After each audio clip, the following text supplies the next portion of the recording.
Hello students, सभी विद्यार्थियों का मैं कवचित व्यास इस YouTube चैनल में हार्दिक स्वागत अभिनंदन करता हूँ। जैसा कि हमने पिछले वीडियो में पार्ट 1 भोजन एवं मानव स्वास्थ्य से रिलेटेड संतुलित भोजन, विटामिन्स, प्रोटीन, खनिज कुपोषण के बारे में पढ़ा। उसके बाद आगे वीडियो में अपन ने रक्तदाब से रिलेटेड टॉपिक पढ़े, मोटापा से रिलेटेड टॉपिक पढ़े। अब हम बात करते हैं अपन अगला टॉपिक इस वीडियो में नशीले पदार्थ। तो आज का इस वीडियो में हमारा टॉपिक होगा नशीले पदार्थ के बारे में। जैसा कि हम जानते हैं कि आजकल कई युवा, कई प्रकार की महिलाएं, कई बच्चे नशीले पदार्थ का लगातार उपयोग कर रहे हैं और इनका प्रचलन दिन प्रतिदिन लगातार क्या हो रहा है, बढ़ रहा है। आज हम यदि बात करें कि ये नशीले पदार्थ जो है वो धीरे धीरे लोग इसका उपयोग लगातार करते जा रहे हैं और किसी भी प्रकार का नशीला पदार्थ हो वो हमारे शरीर पर कुप्रभाव डालता है और एक समय ऐसा आता है उस नशीले पदार्थ का उपयोग करने से उस व्यक्ति का जो शरीर है वो पूर्ण रूप से रोगी बन जाता है। आज हम बात करते हैं नशीले पदार्थ के बारे में। तो नशीले पदार्थ से रिलेटेड कई सारे नशीले पदार्थ हम इस वीडियो में पढ़ेंगे, जो कि आपके सामने सबसे पहले अपन लेंगे गुटखा, फिर तंबाकू, मदिरा और अफीम के बारे में। तो टॉपिक लेते हैं अपन सबसे पहले गुटखा के बारे में। तो गुटखा के बारे में बात करते हैं। तो पहला टॉपिक अपन लेते हैं गुटखा।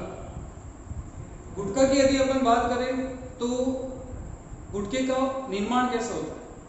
तो सुपारी के टुकड़े हैं, संश्लेषित खुशबू है, चूना है, कत्था है और विभिन्न प्रकार के धातुओं के जो वर्ग है उनका मिश्रण करके गुटखा तैयार किया जाता है। तो गुटखा तैयार करने के लिए सुपारी के टुकड़े हो गए, कत्था हो गया, चूना हो गया, संश्लेषित खुशबू हो गई, धातुओं के वर्ग हो गए, इन सभी के मिश्रण से गुटखा तैयार किया जाता है। साथ ही गुटखे का उपयोग तंबाकू के साथ भी किया जाता है। कई लोग इसको तंबाकू के रूप में भी, तंबाकू के साथ मिला करके भी इसका उपयोग करते हैं। अब गुटखे का प्रचलन इतना क्यों बढ़ गया? तो एक पाउच संस्कृति के आधार पर, यानी पाउच का उपयोग करके गुटखा हर गली हर गांव तक आसानी से उपलब्ध हो जाता है और आजकल तो महिलाएं व बच्चे भी खुलकर इसका उपयोग करने लगे। अब गुटखे के अंदर यदि अपन बात करें, गुटखा चबाने से क्या होता है? तो गुटखा चबाने से हमारी जबड़े की जो मांसपेशियां है वो जबड़े की मांसपेशियां कठोर हो जाती है और जबड़े की मांसपेशियां कठोर हो जाने के कारण एक रोग होता है, उस रोग का नाम आपको याद रखना है। उस रोग का नाम है सब म्यूकस फाइब्रोसिस। सब म्यूकस फाइब्रोसिस। तो क्वेश्चन पूछा जाता है गुटखा चबाने से कौन सा रोग हो जाता है? तो सब म्यूकस फाइब्रोसिस। ये जबड़े से संबंधित रोग है। इसमें क्या होता है, गुटखा लगातार चबाने से जबड़े की मांसपेशियां कठोर हो जाती है और कठोर हो जाने के कारण ठीक ढंग से जबड़ा खुल नहीं पाता और कौन सा रोग हो जाता है? सब म्यूकस फाइब्रोसिस नामक रोग हो जाता है। तो गुटखा चबाने से होने वाले रोग का नाम पूछ ले आपको बोर्ड परीक्षा में, तो सब म्यूकस फाइब्रोसिस। आगे हम बात करते हैं तंबाकू से रिलेटेड, जो कि इंपॉर्टेंट टॉपिक है। तो आप बात करते हैं अपन तंबाकू। तो अपना सेकंड टॉपिक होगा कौन सा? तंबाकू से रिलेटेड। तो तंबाकू के बारे में अपन बात करते हैं सेकंड, तंबाकू। अब तंबाकू की यदि अपन बात करें तो तंबाकू का सबसे पहले बात करते हैं तंबाकू प्राप्त किस से होता है। तंबाकू जो है वो किससे प्राप्त होता है? तो तंबाकू का वैज्ञानिक नाम सबसे पहले आपको पूछ ले तो तंबाकू का वैज्ञानिक नाम है निकोटियाना टोबैकम। Nicotiana tabacum. तो निकोटियाना टोबैकम तंबाकू का वैज्ञानिक नाम है सबसे पहले। तो तंबाकू जो है वो निकोटियाना टोबैकम नामक पादप, ये पादप है और कौन से कुल का? ये सोलेनेसी। सोलेनेसी। तो सोलेनेसी कुल का ये पादप की पत्तियों से प्राप्त होता है। किससे होता है? पत्तियों से प्राप्त होता है। कि पत्तियों से हमें प्राप्त होता है। तो क्वेश्चन पूछ ले तंबाकू का वैज्ञानिक नाम क्या है? तो क्या बोलोगे? Nicotiana tabacum. तो निकोटियाना टोबैकम तंबाकू का वैज्ञानिक नाम। दूसरा पूछे ये कौन से कुल का सदस्य है? सोलेनेसी कुल का सदस्य है। और तंबाकू पादप के कौन से भाग से प्राप्त होता है? तो पत्तियों से प्राप्त होता है। तो तंबाकू पादप के पत्तियों से प्राप्त होता है। तंबाकू को इंग्लिश में टोबैको भी कहा जाता है। अब तंबाकू का जो उपयोग है वो सिगरेट के रूप में हो सकता है, चीलम के रूप में हो सकता है, सिगार के रूप में हो सकता है और अन्य कई साधनों या कई विभिन्न प्रकार के नशीले पदार्थों के रूप में इसका उपयोग होता है। अब तंबाकू का उपयोग जो है वो कई लोग जो है वो मुंह में उपयोग एक प्रकार से जर्दे के रूप में भी इसका उपयोग करते हैं। तो कई प्रकार के अलग अलग प्रकार से इस तंबाकू का उपयोग किया जाता है। अब बात करते हैं तंबाकू से होने वाले दुष्प्रभाव। सबसे इंपॉर्टेंट, तंबाकू से होने वाले दुष्प्रभाव। तो तंबाकू का जब अपन प्रयोग करते हैं जिससे कौन कौन से दुष्प्रभाव होते हैं, उन दुष्प्रभावों की अपन बात करते हैं। तो तंबाकू के प्रयोग से होने वाले दुष्प्रभाव, तो दुष्प्रभाव की अपन बात करते हैं। तो दुष्प्रभाव क्या है? तो सबसे पहला दुष्प्रभाव अपन लेते हैं तंबाकू से रिलेटेड। तंबाकू के अंदर एक एल्केलाइट पाया जाता है, उस एल्केलाइट का नाम आपको याद रखना, निकोटीन। तंबाकू के अंदर कौन सा एल्केलाइट पाया जाता है? निकोटीन एल्केलाइट पाया जाता है। इंपॉर्टेंट याद रखना, तंबाकू के अंदर कौन सा एल्केलाइट पाया जाता है? निकोटीन एल्केलाइट पाया जाता है। क्वेश्चन पूछ ले, तंबाकू के अंदर पाए जाने वाले एल्केलाइट का नाम बताओ, तो उस एल्केलाइट का नाम क्या है? निकोटीन। और ये निकोटीन एल्केलाइट जो तंबाकू के अंदर 1 से 8% पाया जाता है। तो तंबाकू के अंदर 1 से 8% निकोटीन नामक एल्केलाइट पाया जाता है। अब ये निकोटीन एल्केलाइट करता क्या है? जब तंबाकू का लोग इसका उपयोग करते हैं तो ये निकोटीन एल्केलाइट हमारी जो शरीर की जो धमनियां हैं जिसमें रक्त का प्रवाह होता है, इस धमनी की दीवारों को क्या कर देता है? मोटा कर देता है। धमनी की दीवारों को मोटा, तो धमनी की दीवारों को क्या कर देगा? मोटा कर देगा। तो निकोटीन नामक एल्केलाइट धमनी की दीवारों को मोटा कर देता है। और धमनी की दीवारें जब मोटी होगी, जैसे धमनी, अब जब इस धमनी की दीवारें धीरे धीरे मोटी होगी तो मोटी होने की स्थिति में क्या होगा? रक्त के द्वारा धमनी की दीवारों पर डाला गया दाब क्या हो जाएगा? अधिक हो जाएगा, यानी रक्त दाब क्या हो जाएगा? बढ़ जाएगा। तो निकोटीन धमनी की दीवारों को धीरे धीरे मोटा कर देगा। धीरे धीरे मोटा करेगा तो रक्त द्वारा धमनी की दीवारों पर डाला गया दाब अधिक हो जाएगा, और दाब अधिक हो जाएगा तो रक्त दाब क्या हो जाएगा? अधिक हो जाएगा। तो ब्लड प्रेशर हाई करता है। तो निकोटीन एल्केलाइट जो है वो ब्लड प्रेशर हाई करता है, जिससे हृदय दर बढ़ जाता है। हृदय दर कैसे बढ़ती है? हार्ट बीट कैसे बढ़ती है? जब धमनियां मोटी हो जाएगी तो रक्त कम आगे फ्लो होगा। जब रक्त आगे कम जाएगा तो अब हमारे शरीर के जो महत्वपूर्ण अंग है, जैसे मस्तिष्क है, हृदय है, पूरा शरीर है, हाथ पैर है, उनको रक्त कम मिलेगा। उनको रक्त कम मिलेगा तो साथ ही साथ रक्त के अंदर भोज्य पदार्थ होता है, ऑक्सीजन होती है, वो कम मिलेगी, ऊर्जा भी कम उत्पन्न होगी। और जब ऊर्जा कम मिलेगी तो उस स्थिति में आपके हृदय को वहां अधिक ऊर्जा पहुंचाने की जरूरत होगी, तो हृदय और अधिक तेजी से करेगा, काम करेगा, तो हार्ट बीट क्या हो जाएगी? बढ़ जाएगी। तो पहला दुष्प्रभाव क्या याद रखना है? तंबाकू के अंदर निकोटीन नामक एल्केलाइट पाया जाता है जो धमनी की दीवारों को मोटा कर देता है। धमनी की दीवारें मोटी होगी तो उस स्थिति में रक्त द्वारा धमनी की दीवारों पर जो डाला गया दाब है वो क्या हो जाएगा? बढ़ जाएगा। तो सबसे पहला तंबाकू का उपयोग हमारे धमनी की दीवारों को मोटा करके रक्त दाब को बढ़ाने का काम करता है। दूसरा यदि उपयोग करें तंबाकू का उपयोग जो गर्भवती महिला करती है, गर्भवती यानी जिसके गर्भ में कोई भ्रूण पल रहा है, शिशु पल रहा है, तो उस स्थिति में यदि कोई गर्भवती माँ तंबाकू का उपयोग कर रही है तो उस गर्भ में पल रहे जो भ्रूण है, उस भ्रूण की जो विकास दर है, डेवलपमेंट जो रेट है, डेवलपमेंट जो ग्रोथ है, वो क्या हो जाएगी? कम हो जाएगी। यानी वो जो गर्भ में शिशु पल रहा है उसकी जो डेवलपमेंट विकास दर क्या हो जाएगी? कम हो जाएगी। उसमें किसी न किसी प्रकार की कमी उत्पन्न होगी। जब वो बच्चा जन्म लेगा तो उसमें किसी न किसी प्रकार का दोष उत्पन्न होगा, उसकी विकास दर कम बुद्धि वाला होगा, साथ ही साथ कई प्रकार के रोगों से वो जन्म लिया हुआ उत्पन्न होगा। तो बात करते हैं अपन दूसरा कौन सा दुष्प्रभाव हो गया? तंबाकू का उपयोग यदि गर्भवती महिलाएं करती है तो गर्भवती महिलाओं के भ्रूण में गर्भ में पल रहा जो भ्रूण है उसकी विकास दर क्या हो जाएगी? कम हो जाएगी, मंद बढ़ जाएगी। तीसरा, तंबाकू का उपयोग करने से, तंबाकू का यदि आप उपयोग करते हो, जैसे तंबाकू का यदि कोई भी व्यक्ति उपयोग करता है तो तंबाकू के अंदर निकोटीन एल्केलाइट पाया जाता है। ये निकोटीन एल्केलाइट मुख, जीभ, गला और फेफड़े संबंधी अंगों में कैंसर उत्पन्न करता है। तो निकोटीन नामक एल्केलाइट तंबाकू के अंदर उपस्थित होता है। इसका उपयोग करने से मुख, गला, जीभ और फेफड़ों में क्या उत्पन्न हो जाता है? कैंसर हो जाता है। 3 हो गया। चौथा कौन सा है? तंबाकू का उपयोग कई लोग जो है वो सिगरेट के रूप में करते हैं, बीड़ी के रूप में करते हैं। और बीड़ी के रूप में करने की स्थिति में जब वो व्यक्ति सिगरेट, बीड़ी का उपयोग करते हैं तो उससे जो गैस उत्पन्न होती है, उससे जो धुआं निकलता है, उस धुएं के अंदर कौन सी गैस होती है? Carbon monoxide. उस धुएं के अंदर कौन सी गैस होती है? Carbon monoxide. अब ये कार्बन मोनोऑक्साइड उसके शरीर के अंदर जा रही है, तो जहां हमारे शरीर में जो रुधिर का हीमोग्लोबिन है, जो ऑक्सीजन को ग्रहण करता है, हीमोग्लोबिन का काम है ऑक्सीजन को ग्रहण करना और शरीर में परिवहन करना। अब उस ऑक्सीजन की जगह कौन जुड़ेगा? कार्बन मोनोऑक्साइड, क्योंकि धुएं के रूप में अपन कार्बन मोनोऑक्साइड ग्रहण करते हैं। तो रुधिर में कार्बन मोनोऑक्साइड की मात्रा बढ़ जाएगी, ऑक्सीजन की मात्रा कम हो जाएगी, जिससे व्यक्ति के अंगों तक ऑक्सीजन नहीं पहुंच पाएगा, जिससे उस व्यक्ति के अंग धीरे धीरे खराब होना प्रारंभ हो जाएंगे। एक समय ऐसा आएगा जब ऑक्सीजन की कमी हो जाएगी और उस व्यक्ति की क्या हो जाएगी? मृत्यु हो जाएगी। तो तीसरा पॉइंट। और साथ ही साथ तंबाकू के प्रयोग करने से आर्थिक हानि के साथ साथ शारीरिक हानि भी पहुंचानी पड़ती है, शरीर के अन्य कई प्रकार के रोग उत्पन्न हो जाते हैं। तो तंबाकू के दुष्प्रभाव में सबसे पहला दुष्प्रभाव कौन सा हो गया? सबसे पहला, तंबाकू के अंदर निकोटीन नामक एल्कलॉइड पाया जाता है। ये निकोटीन एल्कलॉइड धमनी की दीवारों को मोटा कर देता है और मोटा करने के दौरान रुधिर दाब बढ़ जाता है।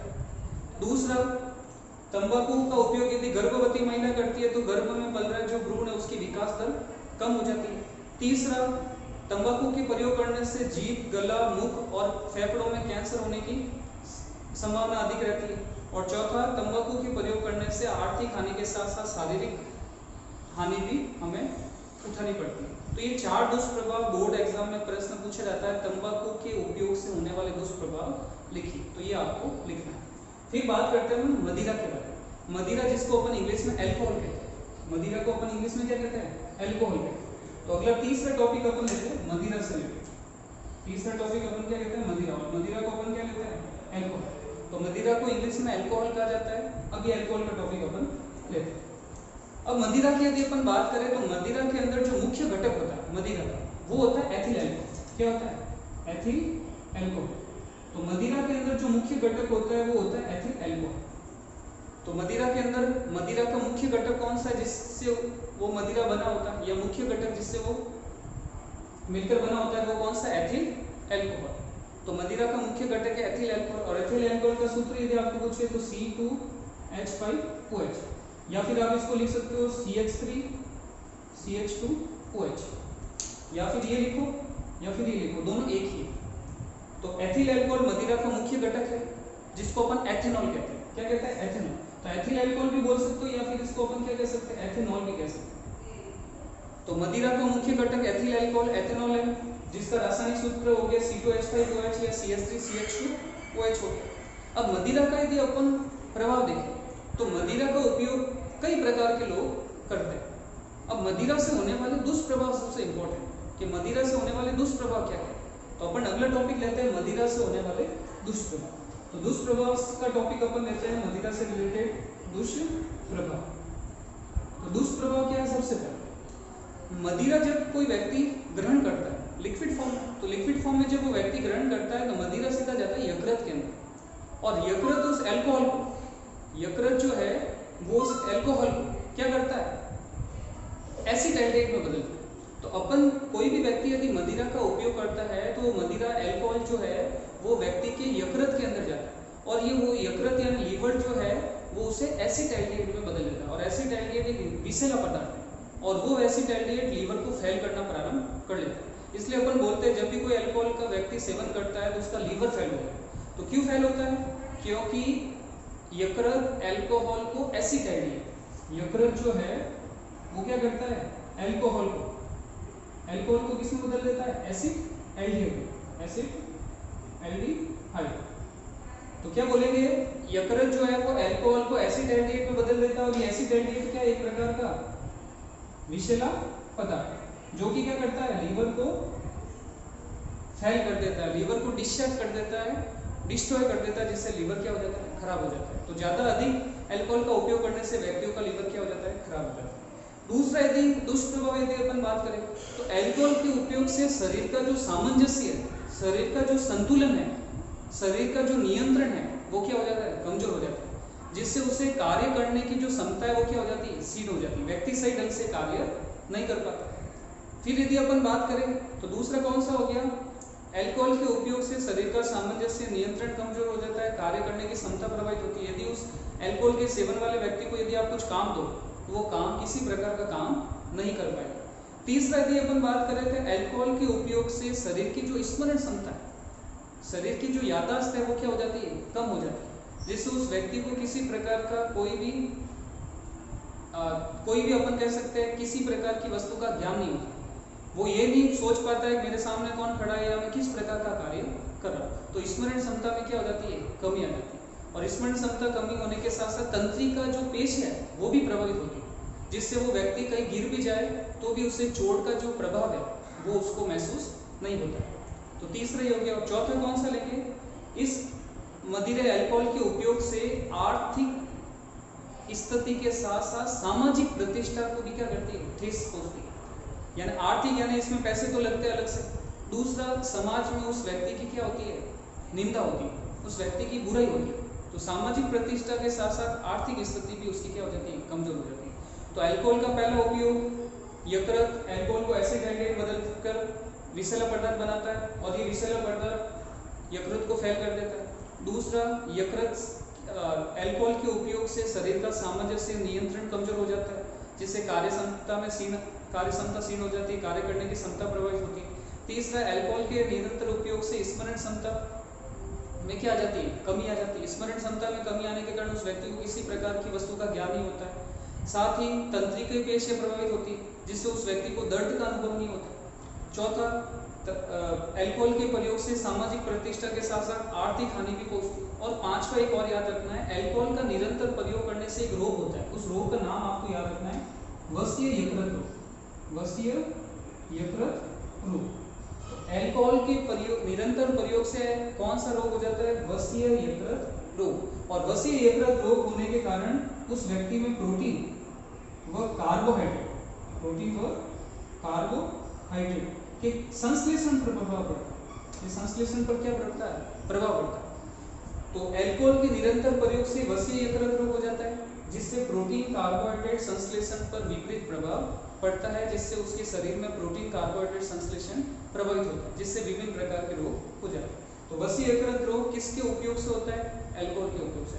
अल्कोहल का मुख्य घटक कौन सा है, एथिल अल्कोहल या एथेनॉल कहा जाता है। और अल्कोहल के दुष्प्रभाव ये आपको याद रखना है। और लास्ट टॉपिक अपन लेते हैं अफीम के बारे में। तो अफीम के बारे में अपन बात करते हैं, अगला टॉपिक। तो अगला चौथा टॉपिक अपना लास्ट है अफीम। चौथा टॉपिक अपन क्या ले रहे हैं, अफीम के बारे में। सबसे पहले अफीम का वैज्ञानिक नाम पूछा जाता है। जिस प्रकार तंबाकू का वैज्ञानिक नाम क्या था, निकोटिना टोबैकम, उसी प्रकार अफीम का वैज्ञानिक नाम पूछा जाता है तो पेपेवर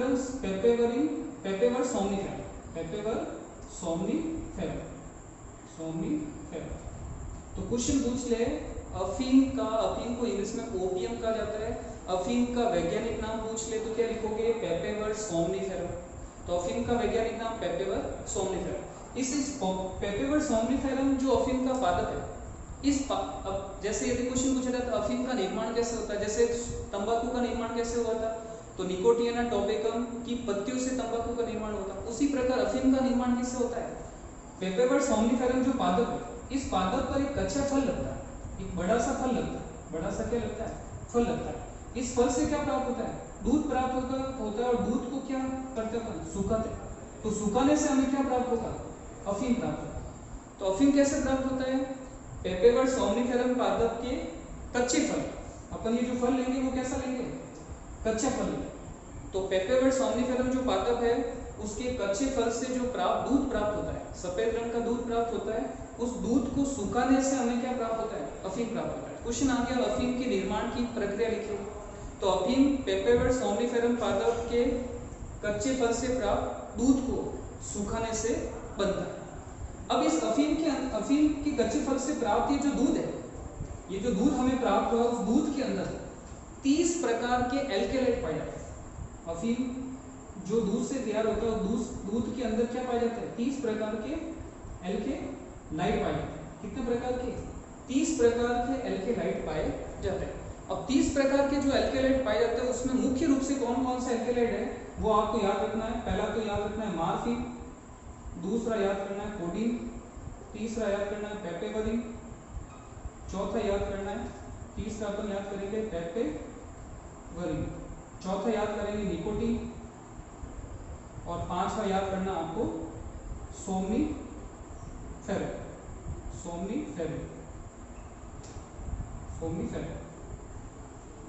तो अफीम के पादप के जो कच्चे फल से प्राप्त जो दूध है, अफीम का जो पादप है उससे उसका कच्चा फल लगता है। उस कच्चे फल के के कच्चे फल से जो प्राप्त दूध है, उस दूध में 30 प्रकार के एल्केलाइट पाए जाते हैं। और उस 30 प्रकार के एल्केलाइट में कौन कौन से मुख्य एल्केलाइट है? मार्फिन, कोडीन, पेपेवरिन, निकोटीन और सोमनिफेरिन। ये 1 2 3 4 5 ये 5 एल्केलाइट आपको याद रखने। उसमें से भी 5 एल्केलाइट में ये जो 2 एल्केलाइट है, कौन कौन से एल्केलाइट? मार्फिन और कोडीन। इस मार्फिन और कोडीन का उपयोग किया जाता है दर्द निवारक। किसके लिए किया जाता है? दर्द निवारक, दवाई बनाने के लिए, दर्द निवारक टैबलेट्स बनाने के लिए इसका उपयोग किया जाता है। तो अफीम के दूध में जो 30 प्रकार के एल्केलाइट पाए जाते हैं, उसमें जो मार्फिन और कोडीन है, इस मार्फिन और कोडीन का उपयोग दर्द निवारक दवाई बनाने के लिए किया जाता है, पेन किलर टैबलेट्स बनाने के लिए किया जाता है।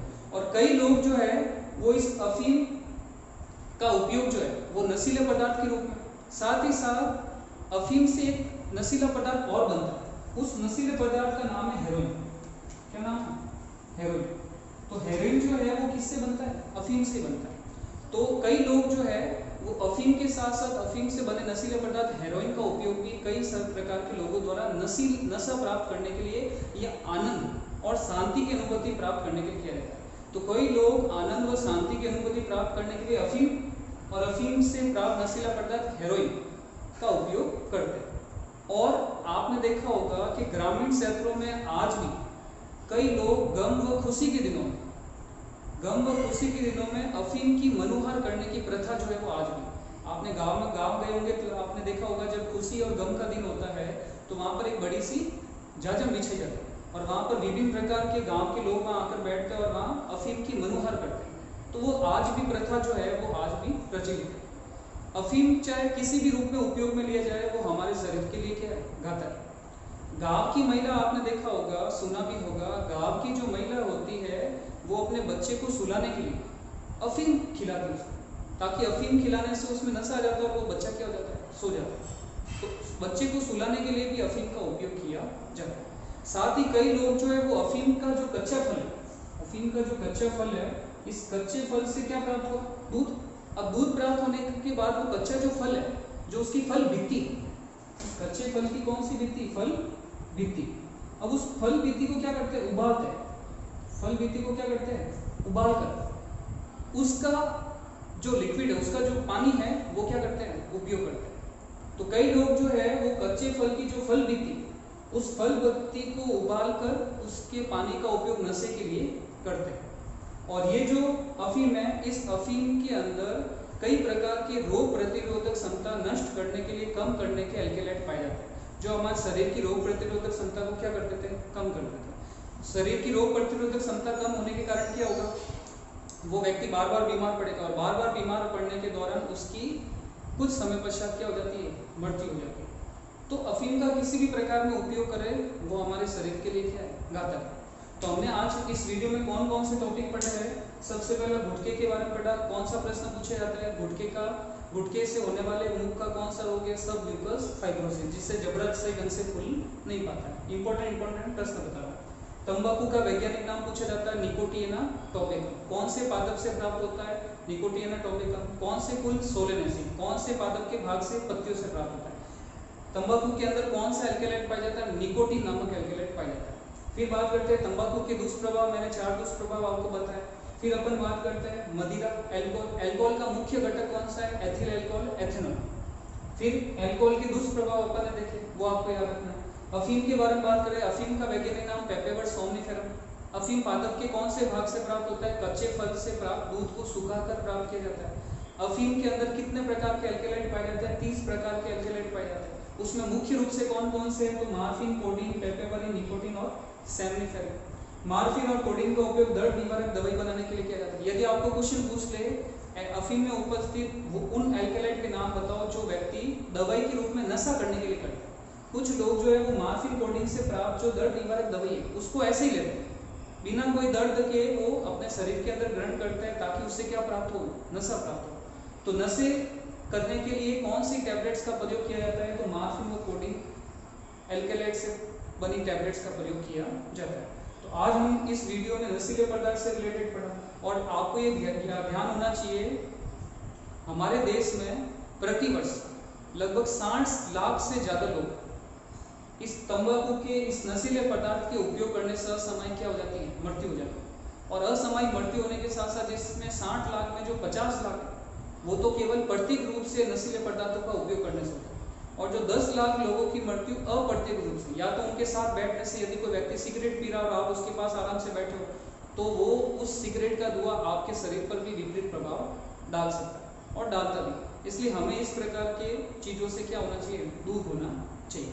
तो आज हम इस वीडियो में यही तक पढ़ेंगे। इस वीडियो से रिलेटेड जो भी प्रश्न आ रखे हैं वो आप स्क्रीन पर देख सकते हो। और इस प्रश्नों से रिलेटेड कोई भी आपको प्रॉब्लम है, किसी प्रकार की समस्या है, तो आप मेरे इस स्क्रीन पर व्हाट्सएप नंबर दे रखे हैं, उस व्हाट्सएप नंबर पर इस समस्या का निवारण कर सकते हैं। धन्यवाद।